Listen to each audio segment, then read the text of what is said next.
Welcome to the latest edition of the Stephen A. Smith Show, coming at you at the very least every Monday, Wednesday, and Friday over the digital airwaves of YouTube. As always, I'm thankful to be in my studios, thanks to our official studio sponsor, FanDuel Sportsbook.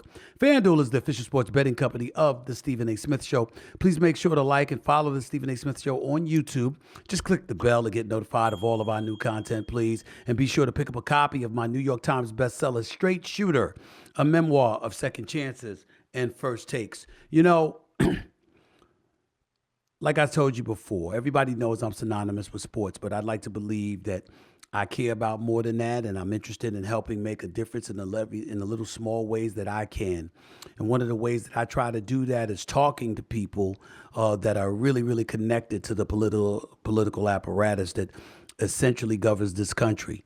Those who are connected, those who know people who are connected, those who are elected officials, et cetera, et cetera. They're incredibly important to what's transpiring in this nation and the kind of things that are going to contribute to making a difference.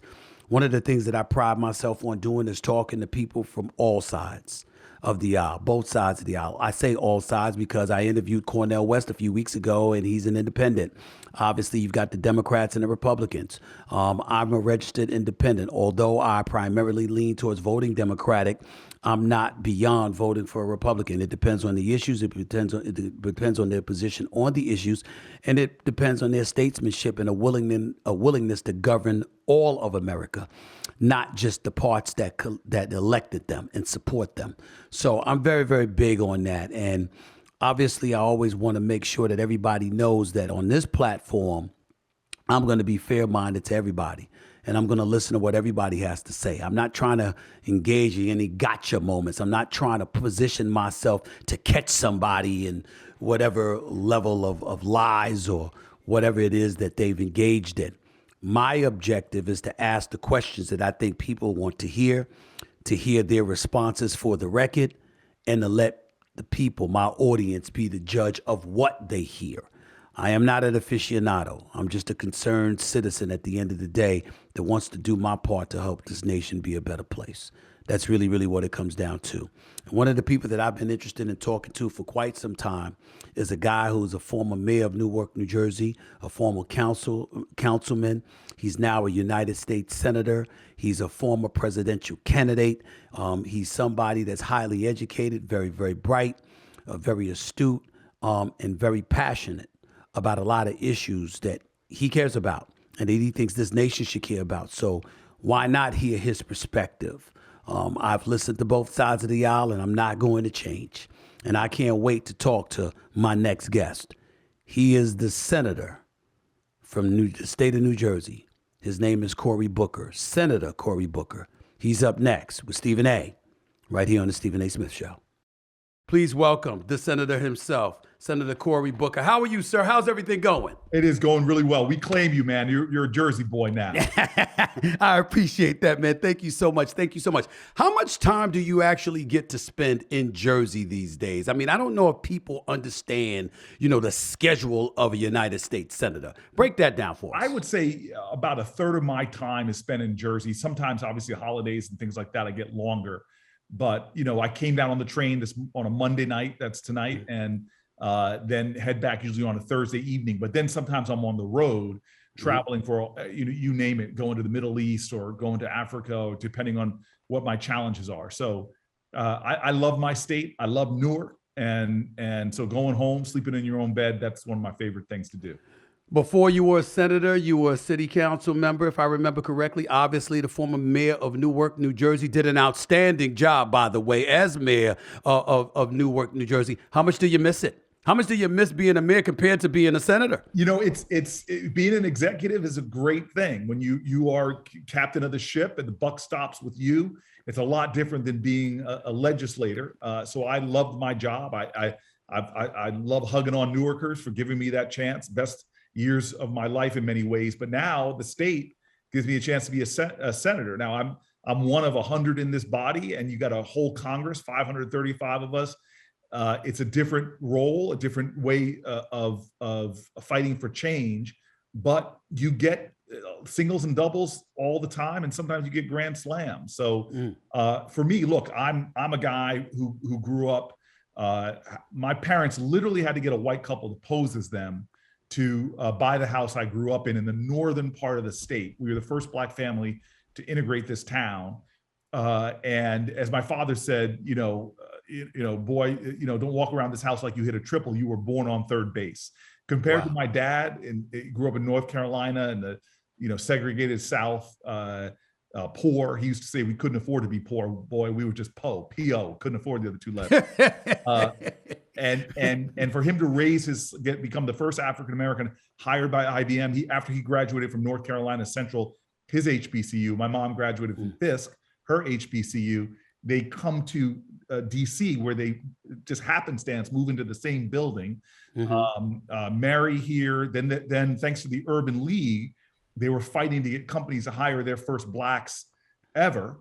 And so my dad became the first Black salesman for this company, that company, then became IBM's first Black salesman in the entire, Virginia, DC, Maryland area, and just crushed it. You give qualified African-Americans a chance to compete, and they thrive. It became their top 5% of their global salesmen, gets this promotion up to New Jersey. My mom and him were like, best public schools. We don't care. They happen to be, a lot of them in white neighborhoods, fought this big fight. Literally, when they went on the closing, the white couple didn't show up. My dad did, and the lawyer said, you denied me the house. You were willing to sell it to the white couple. We got you in this sting.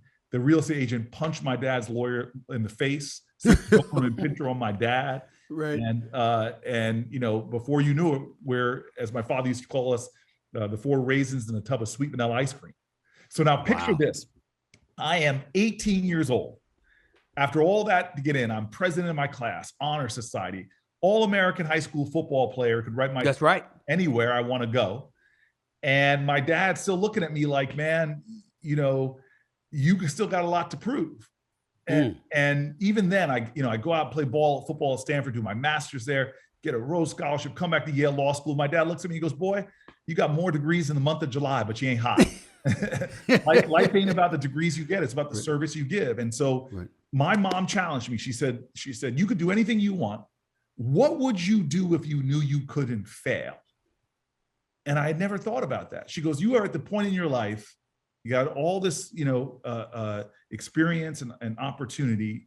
What's your craziest dream for your life? And at that point in my life, I had a hero, a guy named Jeffrey Canada, who started the Harlem Children's Zone. Okay. He was a guy, if you read his really great, it still holds. I read it again as a senator.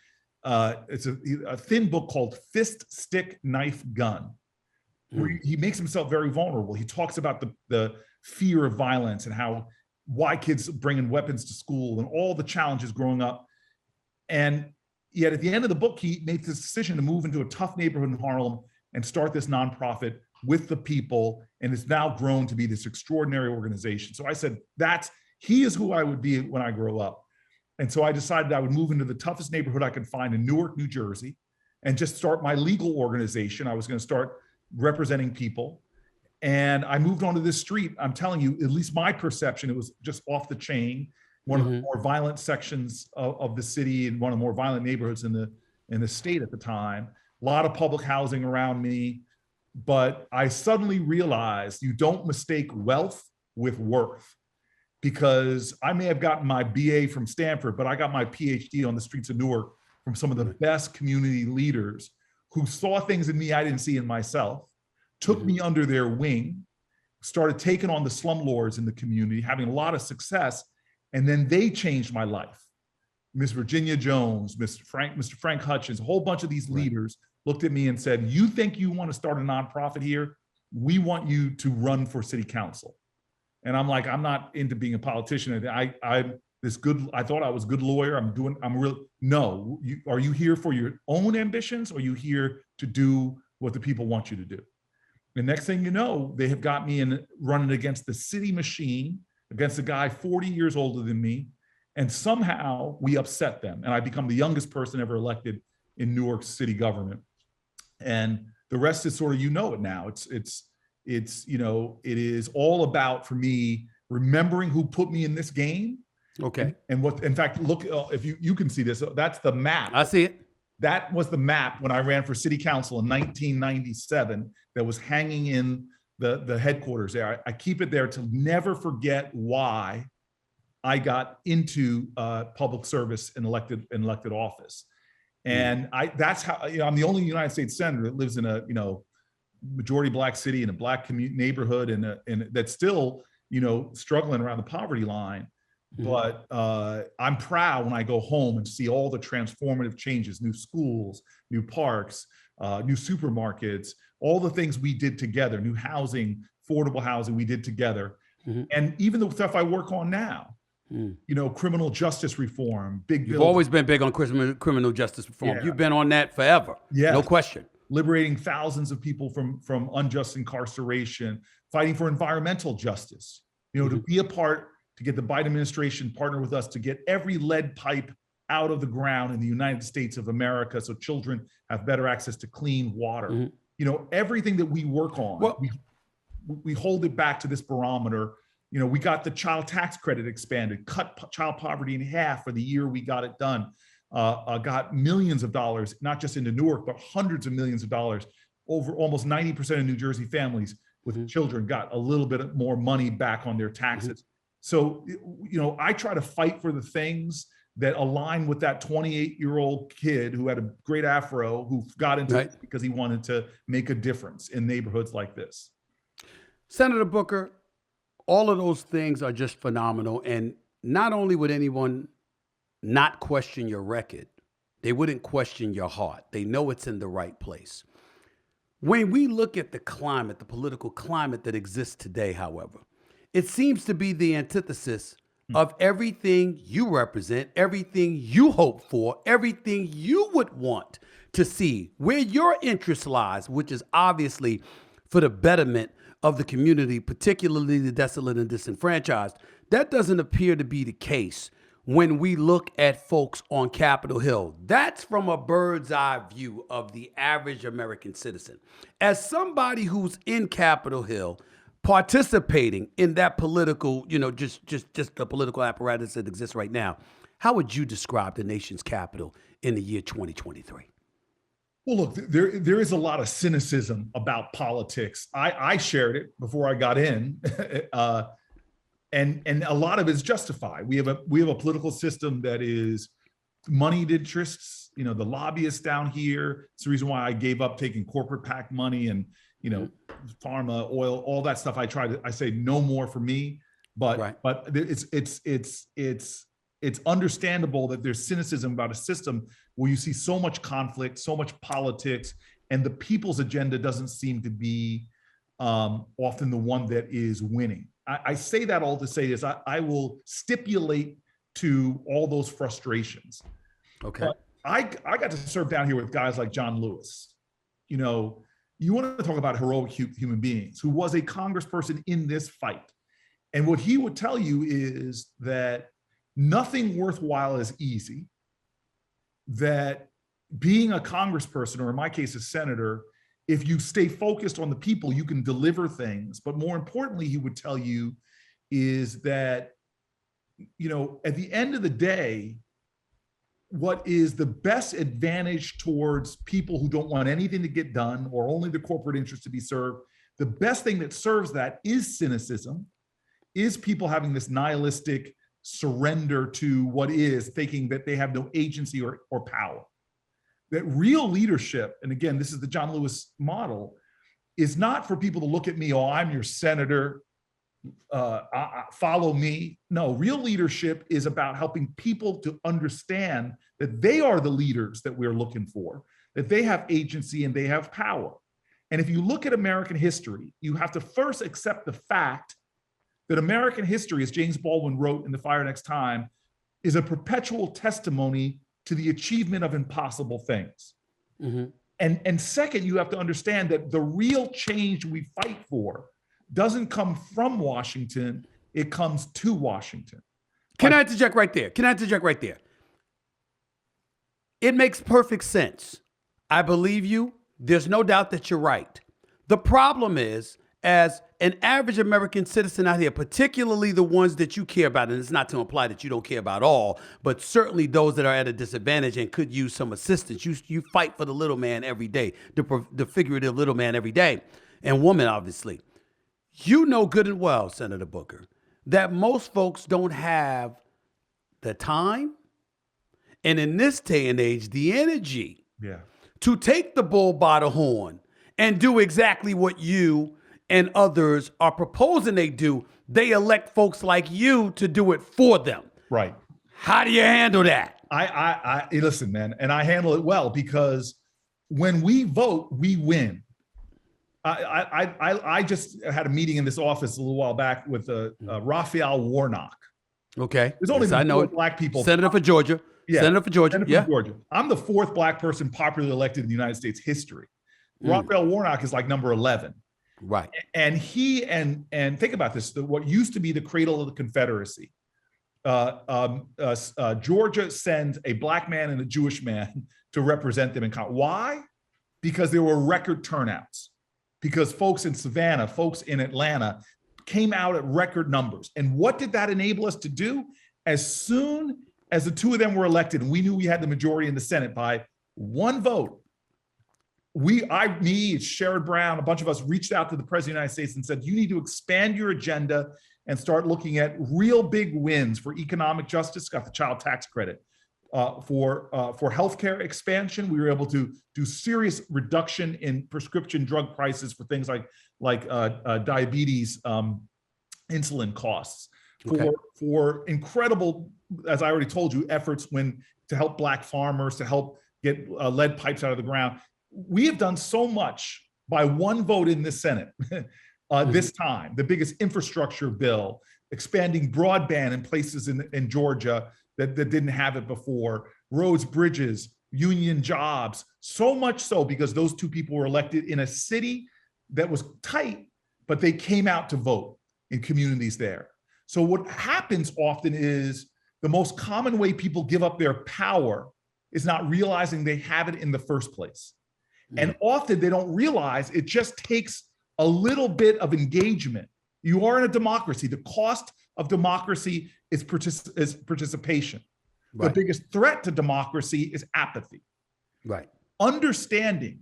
And by the way, for black folks in particular, let's just talk about black folks for a second. Okay. There has been a concerted effort from vicious violence to stop black people from voting in every generation of America. Mm-hmm. And we know the civil rights movement. We just came off the anniversary of the little 4 black girls dying in Birmingham. We know John Lewis got his head cracked open marching. Selma, yes. But even now, think about felony disenfranchisement. This decision that, and by the way, you trace back a lot of the states that passed a law that says you can't vote if you have a criminal conviction. That a lot of it was an overt attack saying, well, wait a minute, let's create black codes. And then when black people break these laws, we're going to then take away their right to vote. So it has its history in our racist past to try to stop black people from voting. And now you come with mass incarceration. And you know, one of my meetings tonight was about marijuana descheduling. Just enforcement of marijuana laws in America. People don't understand this. Blacks are about 4 times more likely. No difference in usage, no difference in selling, but blacks are 4 times more likely to get incarcerated or even just arrested for losing their voting rights at astonishing levels. And so black disenfranchisement, felony disenfranchisement from voting is so dramatic. It's a scheme that has helped to get black people not to vote. You have some counties in America because of felony disenfranchisement, 1 out of 4 black people can't vote because they've been in trouble with the law. And that's the crazy thing. No difference in criminality, but an over-criminalized criminal justice system. So if you understand how much people are trying to take away your vote, passing laws making it harder for you to vote.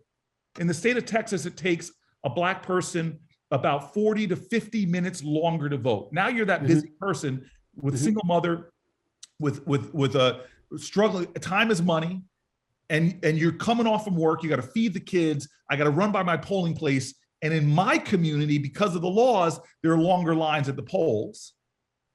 That is a way to stop you from voting. And so I just tell folks all the time, if your vote didn't matter, if your engagement didn't matter, they would not have been trying so hard for so long to stop you from voting. But the best way they stop people from voting is to make them think that they can't make a difference. Yeah, but what role does the Democratic Party play in that? And here's where I'm at. I'm a registered independent who votes. The only Republican I've ever voted for, I will tell you right now, the only Republican I've ever voted for in my life was Chris Christie. And that's because I was not a fan of Corzine. That is it. I voted Democrat every other way. I'm a proud Obama voter, no doubt about it. Damn it, if I was living in New Jersey, I would have voted for you. Okay, let's be very clear about that. But Senator Booker, I got to ask you this question, though. When I think about the Democratic Party and the case that you just made about some of the things that are transpiring, when we listen to the Democratic Party, far more often than not, we hear about immigration.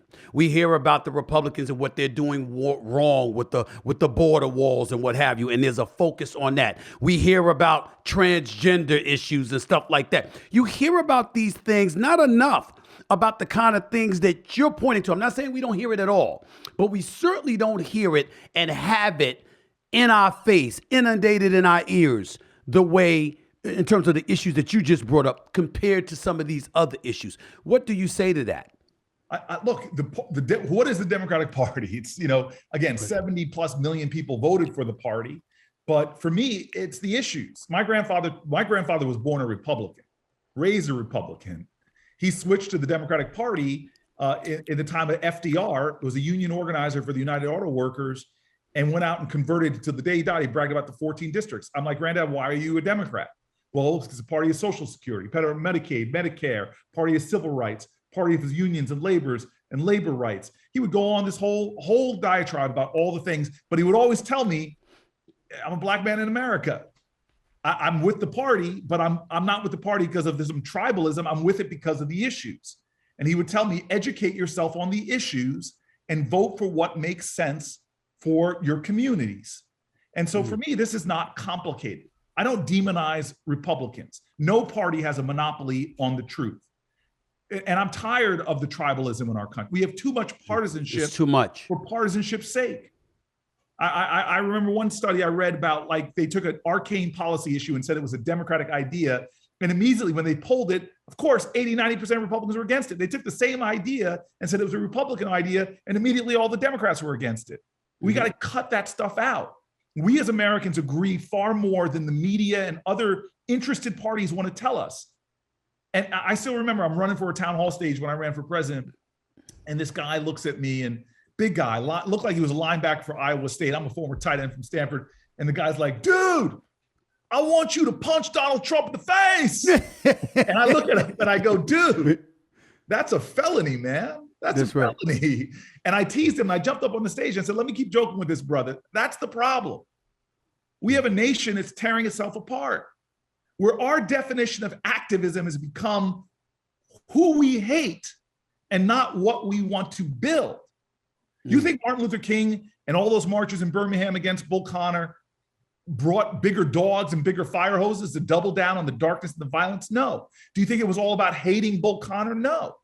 That what they knew through their artistry of activism, that the challenge was to wake up all the people sitting on the sidelines that weren't engaged, as King said, and it holds true today. What we have to repent for is not just the violent actions and vitriolic words of the bad people, but the appalling silence and inaction of the good people. I'm not in this game because I hate Republicans. I'm friends with Chris Christie, for example. I'm in this game because when I go home and I'm walking my neighborhood, I believe that every child has a right to clean air, clean water, and clean soil. And there is toxins all over this country, from rural places to whatever. I believe every child should have a great public education like I did. And my parents were willing to fight, literally, a Doberman pincher and a guy punching them to get a great public education. Heck, I'm crazy enough to believe that if you're sick in America, you shouldn't have to file bankruptcy to afford your health care. I'm a big believer that entrepreneurs is what makes this country great. Right. We should be a nation that supports people who are risking capital and starting businesses, not the mega billion corporations that have all the tax breaks. Score early this NFL season with FanDuel, America's #1 sportsbook. Right now, new customers get $200 in bonus bets guaranteed when you place a $5 bet. That's $200 in bonus bets Win or lose, if you've been thinking about joining FanDuel, there's no better time to get in on the action. The app is so easy to use, by the way. There's a wide range of betting options, including spreads, over and unders, and this is a fun one, player props. That's how granular you can get with FanDuel. You think one wide receiver is going to score a touchdown and everyone's overlooking him? That's where you can make a splash. And that's what makes the game all the more exciting to watch. This is why I love FanDuel. So visit FanDuel.com/SAS and kick off the NFL season. FanDuel, official partner of the National Football League. Must be 21 plus and present in select states. FanDuel is offering online sports wagering in Kansas under an agreement with Kansas Star Casino, LLC. First online real money wager only. $10 first deposit required. Bonus issued is non-withdrawable bonus bets that expire 7 days after receipt. Restrictions apply. See terms at sportsbook.fanduel.com. Gambling problem? Call 1-800-GAMBLER or visit fanduel.com/RG in Colorado, Iowa, Michigan, New Jersey, Ohio, Pennsylvania, Illinois, Tennessee, and Virginia. Call 1-800-NEXT-STEP or text NEXT-STEP to 53342 in Arizona. 1-888-789-7777 or visit ccpg.org/chat in Connecticut. 1-800-9-WITH-IT in Indiana. 1-800-522-4700 or visit ksgamblinghelp.com in Kansas. 1-877-770-STOP in Louisiana. Visit mdgamblinghelp.org in Maryland. Visit 1-800-GAMBLER.net in West Virginia or call 1-800-522-4700 in Wyoming. Hope is here. Visit gamblinghelplinema.org or call 800-327-5050 for 24/7 support in Massachusetts or call 1-877-8-HOPE-NY or text HOPE-NY in New York. Like the differences between the party right now, brother, that's not hard. In fact, for me right now, I'm wishing the old Republican Party that was running people like Mitt Romney for president would come back. You want to know the Republican Party now? The Republican Party is giving sanctuary to people who don't believe Joe Biden is actually the president. It is giving sanctuary and defense to people who tried to create a revolution and stormed our Capitol. But you do know they would retort by saying the Democrats are letting certain cities become sanctuary cities and allowing it to be flooded with illegal immigrants and things of that nature. That would be their retort to exactly what you just said. And I'm saying you do know that. And I would say that is within the bounds of fighting for in the realm of what we should be debating and having dialogue about in America, immigration policy. Because remember, they were saying this when they were letting the Italians and the Irish and the Polish, and they were saying, oh, you're turning the Southern Europe people are taking the Catholic churches. These are arguments we've been having for a long time. But when you shift to actually start to try to tear down our democratic institutions, I never thought that the peaceful transfer of power, that I would literally be sitting in my job as a United States Senate. I never thought this. This is a true story. Me and Mark Kelly, great guy from New Jersey originally. He's a NASA astronaut, used to land planes. He and I literally had to have a conversation about, like, we got a whole bunch of older senators that they're trying to escape. The police are trying to find a way to get them out so they won't be hurt, injured, killed by the mob. And I look at Mark and I say, we better get 6. Let's be the last guys to leave this floor to protect them just in case they break through. I literally thought on the United States floor, I might have to throw down and fight my way out. Wow. And then when I get back to this office, this is where, after all of us to undisclosed location, I talk myself up here, a United States senator barricades themselves into their office, barricades myself, put chairs against that door, turn on this TV here, and the first sign I see, I can't, my father died about 10 years ago, almost to the day. And the first thing I did is I thought about him. Because the first symbol I saw when that TV went on, and I don't know whose coverage it was, CNN or whatever, was a man holding a Confederate flag just feet from where I sat. The Confederacy that did try during the Civil War to make a run to take our capital rebuffed. A lot of the Battle of Gettysburg was about that. And here they finally took over the Capitol and were waving with defiance symbols of hatred and racism. And then I have to listen today to people defending those folks who had Camp Auschwitz t-shirts. So I remember I was on a show on one of these Sunday morning shows, or I can't remember if it was actually Sunday morning, but I was on one of these national correspondents, and they had a person radioing, and off camera I said, hey man, how can you let him get away with that lie? Like, he used a data point that I said, that's wrong. You know that's wrong. This is a well-known CNN or whatever the people show looks at me and goes, I grade on a curve. Do you support democracy or not? And that's the crazy thing. We have a party right now that is being controlled in many ways by folks who have given into this idea that you win at any costs, even if that's violence, even if that's undermining democratic institutions. And so right now, I want to preserve democracy. Mm-hmm. It's an imperfect democracy. Money, the way we draw district lines, there's a lot of things that need to reform about our democracy. But there's been too much blood spilled to try to make this democracy a more perfect union. Now, I'm not into this comparison. I tell people all the time, there's two battles going on in humanity, and I know what team I'm on. This is the funny way of putting it. But it's those people who believe it's us versus them, and those people who believe it's just us. Right. At the end of the day, before I'm a Democrat, I'm an American. And that's why I work across the aisle so much. Because there's something happening in our country right now where we don't care wrong or right, we care left or right. I want Team America to thrive. And we need more people talking about what's best for us as a people, and stop demonizing, stop this culture of contempt, stop the hate, stop tearing each other down, because that's the rot and the cancer that threatens our nation more than anything. But to me, that's fine. But who do you hold most responsible for that? The politicians on Capitol Hill or the pundits who cover them? Because I got to tell you, I see the politicians acting worse than the pundits. Some of them. I mean, it's pretty bad. Yeah, well, you and I both played ball before, brother. And that's right. Gets me. My coach would never have let me get away with blaming the refs. Yeah. With blaming what the other team did. Fair. Never let me get away with that. Fair. We are here because folk took responsibility. They didn't point fingers. If you want a better democracy, make it so. If you want more justice in this world, be a justice fighter. If you want more hope, be an agent of hope. I'm not blaming Republicans. Right now, again, I'm with Martin Luther King. The greatest threat to this country is not what the other side is doing, if you're us versus them, not what that party's doing. I'm more concerned about the folk who don't understand their power and have surrendered to cynicism. And cynicism is a refuge for cowards. Those folks who don't step up and say, I'm responsible for this country, that I can play a role in this. I am not going to complain more than I help.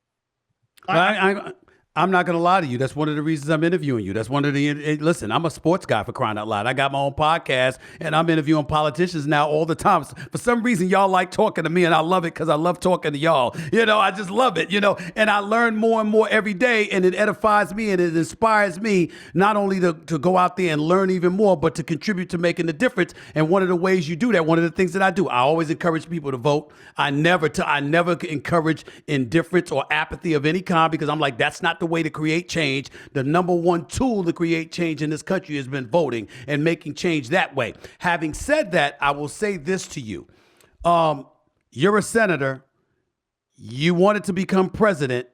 That didn't work out. Are you going to run for president again? Are you going to set your sights on office? Because I'm looking at a guy like Joe Biden, and I've been on the record. I'm going to say this in front of you in all honesty, and I've said this publicly. I think that the Democratic Party, and I've used these words, so I'm not aiming it at anybody specifically, but I said the Democratic Party should be ashamed of itself, because you pride yourself on being progressives, but you're relying on an 82-year-old at the time of election to win re-election, where he'll be in office from the age of 82, and if I hope, God bless him, hope he stays alive and he's well and all that stuff, 86 years of age. How in God's name are we in that kind of predicament in the year 2023, where you're relying on an 82-year-old man to come to the rescue to defeat a former president that's got like 91 counts, federal charges against her, for crying out loud? How the hell did that happen, Senator Booker? I just need an explanation, sir. I just need an explanation. And I'm going to tell you too this, man. This is because you know this too. I have seen brothers in the boxing ring in a huddle, leading a team down a field, that are too geriatric old, but are still knocking brothers out. Okay. Some 40 years old, 40, 45 years old, Okay. You and I both know I was in black church. Good comeback. I was George in black- Foreman. I was in George Foreman. I was in a That's black right. church in North Carolina, and Right. the pastor's like, "Okay, it's birthday, stand up." And this like person stands up, and I'm like, that person looks like they're 80 something years old. That brother was 59 years old, and I was like, "Whoa, they look a lot older than that." And then somebody stands up, and they're like, "It's my 90th birthday," and I'm like, "The devil is a liar. This person looks too damn good to be 90 years old." So you and I both know there is a spread. And everybody's obsessed with a number, and that doesn't tell the whole story. This is what I know about Joe Biden, because I'm a human being. When I'm hanging out with him, I'm looking close. That's right. Does he still have it? Is he listening to me? Can he hear me? Is he going to doze off on me? I'm sorry, I'm human. I want to see if this guy can roll with me. And I've sat up in the Oval Office, and he's known more about facts than people on his staff does. He physically, look, I'll play one-on-one with him. He wants to challenge me to a push-up contest. I'll take you on, Joe Biden. That's right. But his intellectual rigor is 100% there. And so that's all I'm saying is this. I know a couple things. I have no disrespect to the legacy of Ronald Reagan. But the stories I've heard about the state of his mental conditioning in his second term, I think it's right to question that. But this guy, I don't see any deterioration. But what I do see is a proven record. The biggest infrastructure act in this country's history, investing in ourselves. The biggest science and technology bill, investing in ourselves. The first gun bill that actually helped save lives already, investing in communities from Atlanta to Newark, all the cities we've been talking about. He has a record. I've seen no intellectual diminution. And as much as I will tell you, you asked me a direct question, I'm thinking about running for president again in the future because of the same issue I ran in the last time. This country's too much at its throat. The biggest threat to America is us tearing each other apart, not any external threat. There's nothing we can't do, from defy gravity and go to the moon to beat the Nazis, when we're together. And right now we're the least together we have been in generations. But when it comes to Joe Biden stepping up, I'm not concerned about his age, because I have not seen anything as a guy who actually works with the president. I haven't seen anything that makes me say I can't support this guy. How scared?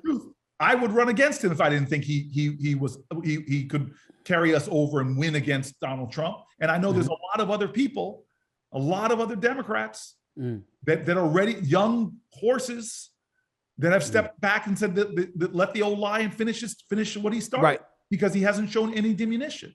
Senator, how scared are you that Donald Trump is going to win re-election? Look, I underestimated Donald Trump once. I'm with a lot of folks thinking he couldn't win like he did in 2016. And then I still hope for the best, because I'm a prisoner of hope. And I watched him inflame this country in a bitter partisanship. I watched him stand up on his day he came into office, and he didn't talk about how special this nation is. He talked about American carnage. And so I saw 4 years of Donald Trump, and I travel around the world and see how world leaders of all types are terrified that he might have another 4 years because of what he will do to the international order. So I definitely am going to do everything I can to fight for my country, because I feel like Donald Trump, what he's done to this democracy is dangerous, and what he would do if he got another 4 years, and he's telling us what he would do. So I don't think he'll govern. I think that if he wins re-election, his entire focus will be on vengeance. It will be on vengeance against everyone who went against him, Democrat or Republican, because I believe that he's that narcissistic. I can't even get to his policies. I'm thinking about, I view the presidency as statesmanship, conducting yourself in a fashion that says, I'm here for all Americans, not just the ones who voted for me.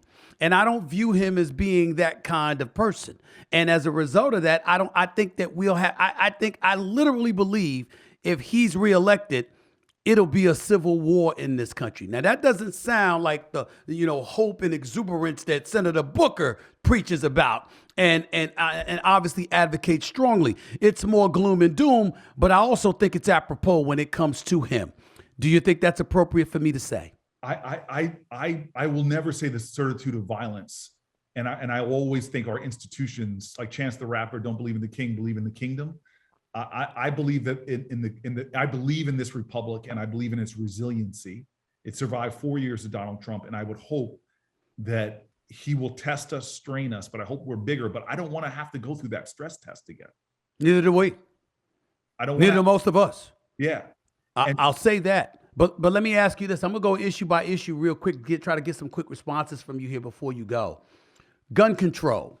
It's been virtually impossible, it seems, to pass sensible gun legislation in this country. Why is that, and how does that get rectified? I mean, the strongest nation in the world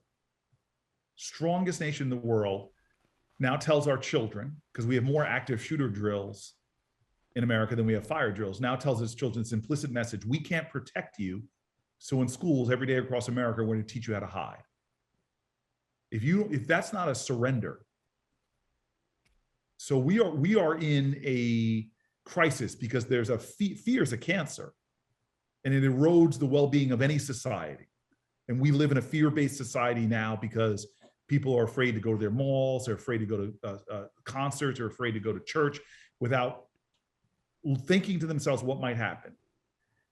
We're going to win on this issue. When I say we, the forces of safety and security that believe that we should not have these kind of mass shootings and this kind of violence, because the majority of us already agree in common sense things that would protect our lives.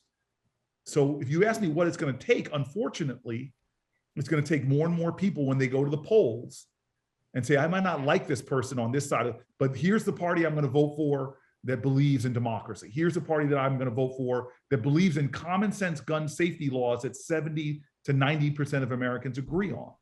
People have to start voting for their safety, because in this case, those who are defending the issues, defending the status quo, are culpable in the levels of violence. Those people who have real ideas to change it are going to make you safer, and you should vote for the safety of your community. What about the issue of illegal immigration and our borders? When we have immigrants coming over, you see the city of New York, Mayor Adams complained about, the influx of immigrants coming into the city. We saw Governor DeSantis in Florida and Governor Abbott in Texas literally flying immigrants to certain cities. One time they sent it to the vice president's home, for crying out loud, Madam Vice President Harris. What about that? What about folks that look at the Democratic Party and say, a bit too soft on that wall, a bit too soft on immigration policy? What do you say to that? I just say that we got to stop talking at each other and fear-mongering and exploiting this horrific issue for political gain. I'm tired of the finger pointing.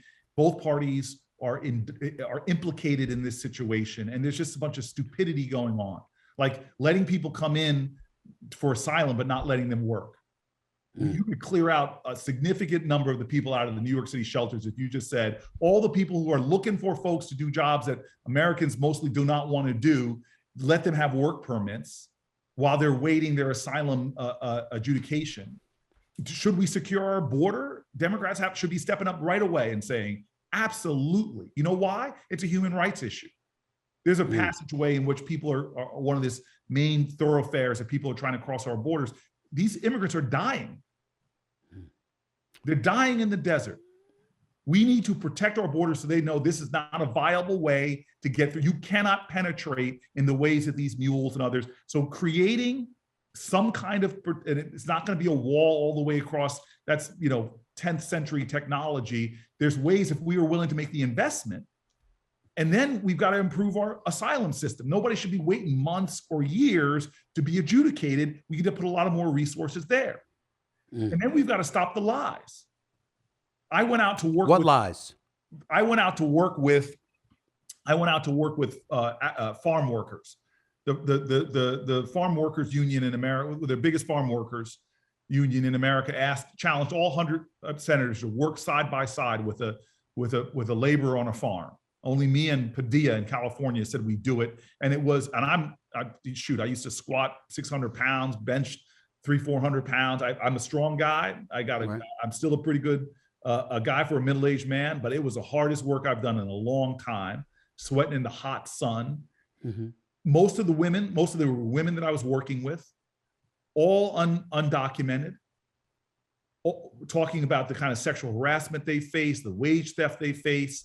And I remember coming in and talking to one of the organizers and said, look, they said to me, look, for the food systems in America, there's always been people who have no political representation or power. Mm-hmm. And so the lie that I'm talking about is the fact that most Americans don't realize most of the food that we're consuming is being harvested by people who are undocumented immigrants, who we turn around and try to pretend like these things aren't going on, this exploitation of labor.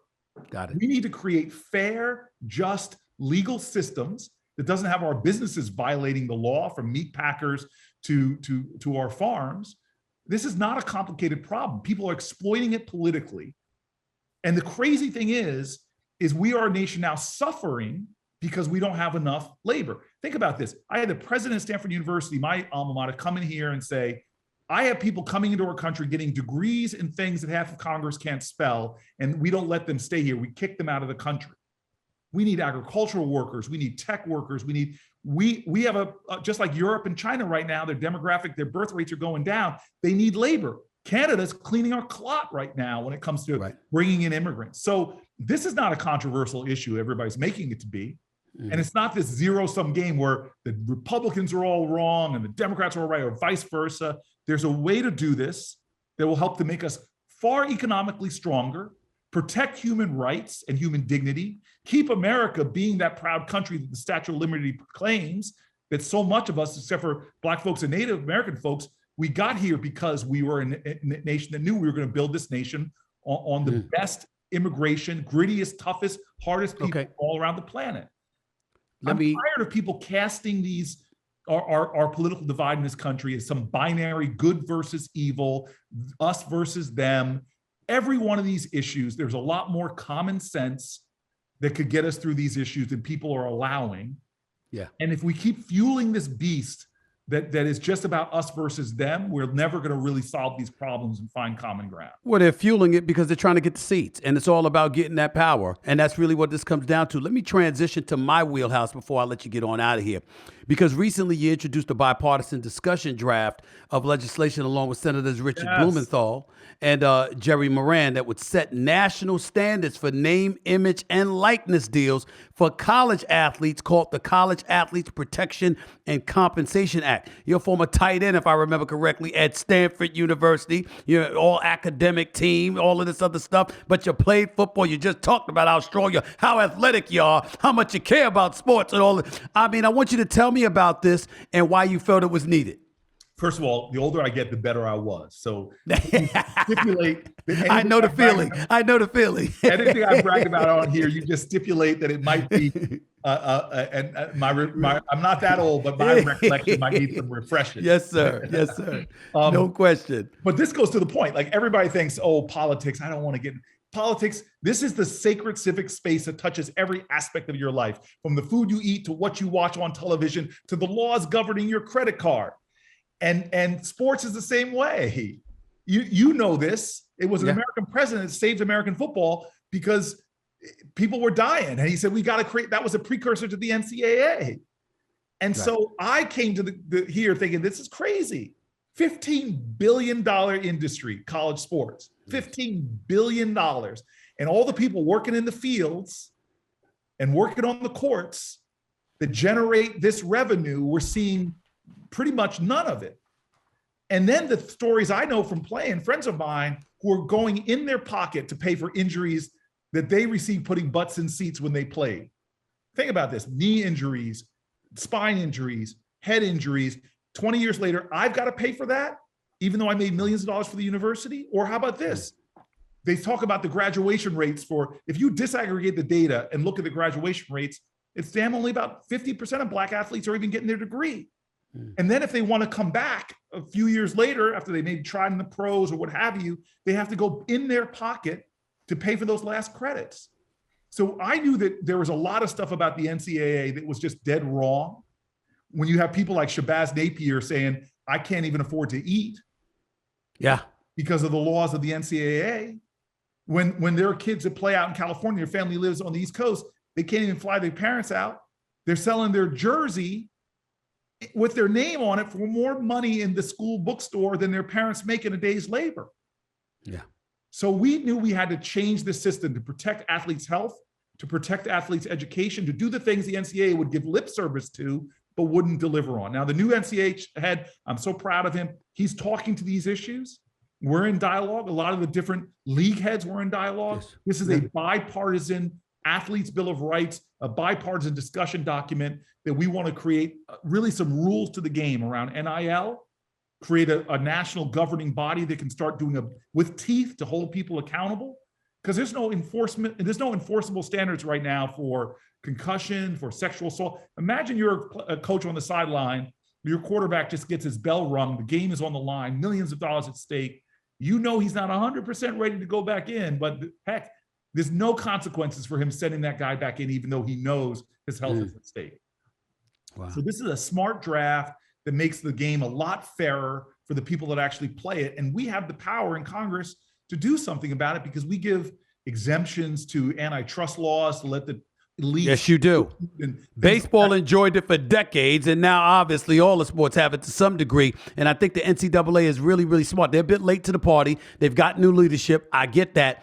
But literally, Capitol Hill has to get involved because the NCAA has been getting over like bandits for years, and the kids are not having it anymore. And now you're going to see they're looking for assistance from the government because they know it's getting out of control. Their intent is something I question, but their actions in terms of literally provoking your involvement, I have no problem with because it's desperately needed. It's long overdue.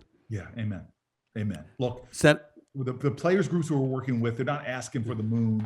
They're asking for just what I think is just justice.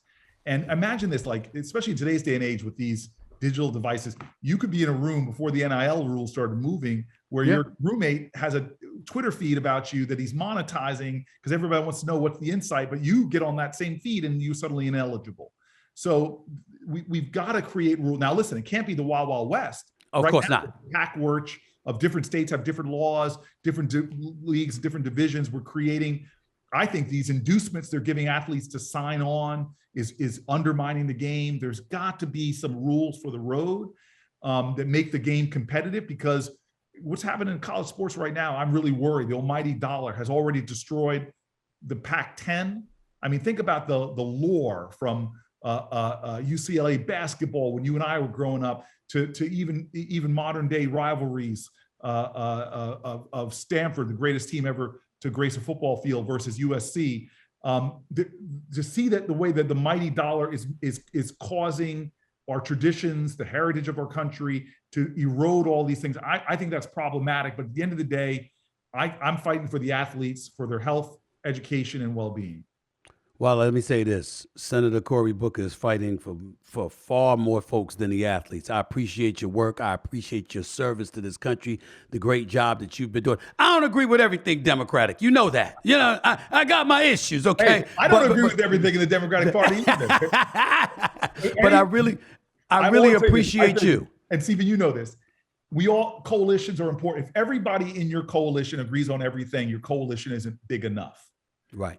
You need to find ways to create common ground with people that you disagree with. And the problem we have right now, and this is why I love sports.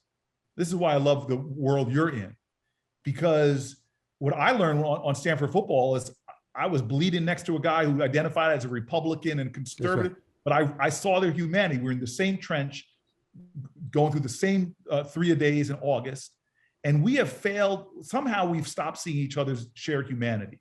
You travel on planes all the time. I do. I get recognized from time to time. I sit down next to this woman, 80-year-old, 60-year-old mother and daughter. Everybody's being nice to me. They don't know who I am. They're like, "Who are you?" And they assume a big black guy. They go, "Are you a professional athlete?" And I look at her and I go, "I could be." No, I'm joking. I say, "No, ma'am, I'm a United States Senator." Immediately she wanted to know what tribe I'm in. Are you a Democrat or Republican? I go, "Ma'am, I'm a Democrat." And suddenly she looks at me angrily. She says, "I should have brought my Trump hat." And I could have played that. I'm not going to dance to that tune. Right. I'm not going to give into this binary view of the world. I looked at her and I go, "Donald Trump, he signed 2 of the biggest bills I wrote into law." And I explained the bills. And she was shocked that I was saying complimentary things about him, that I worked with him.